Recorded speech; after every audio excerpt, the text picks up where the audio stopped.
அனைவருக்கும் இனிய காலை வணக்கம். நான் உங்கள் சாத்தூர் கலைச்செல்வம். இன்னைக்கு ஆன்மீக ரீதியான தகவலை பற்றி தான் பார்க்க போகிறோம். தானம் செய்கிறதுனால ஏற்படும் பலனை பற்றி தான் பார்க்க போகிறோம். தானத்திலே சிறந்த தானம் அன்னதானம். அன்னதானம் பண்ணோம்னா வறுமைகள் நீங்கும். ரெண்டாவது தானம் என்ன தானம் பண்ணோம்னா ஆடை தானம். ஆடை தானம் பண்ணுறதுனால ஏற்படும் பலன் என்னதுன்னா ஆயுள் அதிகரிக்கும். மூன்றாவது தானம் தேன் தானம். தேன் தானம் பண்ணுறதுனால புத்திர பாய்க்கம் கிடைக்கும். குழந்தைகள் இல்லை என்று கவலைப்படுறவங்க தேன் தானம் பண்ணோம்னா அவங்களுக்கு புத்திர பாய்க்கம் கிடைக்கும். நான்காவது தானம் தெய்வ தானம். அதாவது கண் பார்வை தெளிவாகும். இறைவனை ஒளி வடிவில் தான் காண முடியும் என்று கூறுறாங்க. இந்த தெய்வ தானம் பண்றதுனால நம்ம கண் பார்வை தெளிவாக மாறும். அடுத்து அரிசி தானம். அரிசி தானம் நம்ம பாவத்தை நீக்கக்கூடியது. நம்ம வாழ்வில் தெரிந்த தெரியாமல் சிறு சிறு பாவங்கள்ல சேரும். அந்த பாவத்தை தீர்க்கக்கூடியது தான் அரிசி தானம்.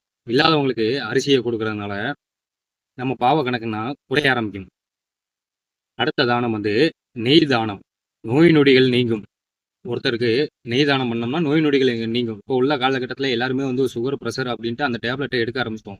இந்த நோய் நொடினா நீங்கிறதுக்கு நெய் தானம் பண்ணுறதுனால நோய் நொடிகள்லாம் நீங்கும். அடுத்து பால் தானம். பால் தானம் பண்ணோம்னா துக்கம் விலகும். தயிர் தானம் பண்ணோம்னா இன்பம் பெருகும். பழங்கள் தானம் பண்ணோம்னா புத்தியும் சித்தியும் கிடைக்கும். அதாவது ஞானமும் பெருகும். நம்ம செய்யும் செயலுக்கு வெற்றியும் கிடைக்கும். பேர் புகழும் கிடைக்கும். தேங்காய் தானம் பண்ணோம்னா நினைத்த காரியம் எளிதில் வெற்றி அடையும். நம்ம ஒரு காரியத்தை நினைச்சிட்டு அதில் வெற்றி கிடைக்கணும்னா தேங்காய் தானம் பண்ணுறதுனால எளிதில் வெற்றி பெறலாம். பொன் தானம். அதாவது தங்கத்தை தானம் பண்ணோம்னா குடும்பத்தில் மகிழ்ச்சி அதிகரிக்கும். பொன் தானம் பண்ணுறதுனால. நெல்லிக்காய் தானம் பண்ணோம்னா மனக்கவலைகள் நீங்கும்.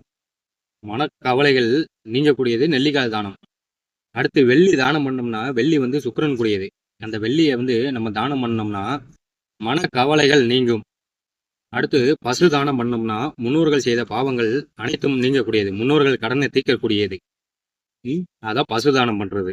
அடுத்து பூமி தானம் பண்ணோம்னா இருக்கையிலே சிறந்த தானம் பூமி தானம். அது பண்ணோம்னா சிவ தரிசனத்தை காணலாம். அதான் அந்த காலத்துலலாம் கோயில் கட்டுறதுக்கு தன் நிலங்களை இலவசமா கொடுத்தாங்க.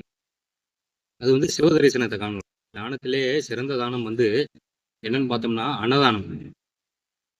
அடுத்த தானம் பசு தானம். அடுத்த தானம் பூமி தானம். அன்னதானம் வறுமையை நீக்கக்கூடியது. அரிசி தானம் பாவ கணக்குகளை போக்கக்கூடியது. பசு தானம் முன்னோர்களின் கடனை நீக்கக்கூடியது. அடுத்து பூமி தானம் சிவ தரிசனத்தை காணலாம். இந்த தகவல் உங்களுக்கு பிடித்திருந்தால் லைக் பண்ணுங்க, ஷேர் பண்ணுங்க, சப்ஸ்கிரைப் பண்ணுங்க. இப்படி உங்கள் கலைச்செல்வம். நன்றி, வணக்கம். அடுத்த பதிவில் ஒரு பிரசித்தி பெற்ற சித்தரை பற்றி தான் அடுத்த பதிவில் பார்க்க போகிறோம்.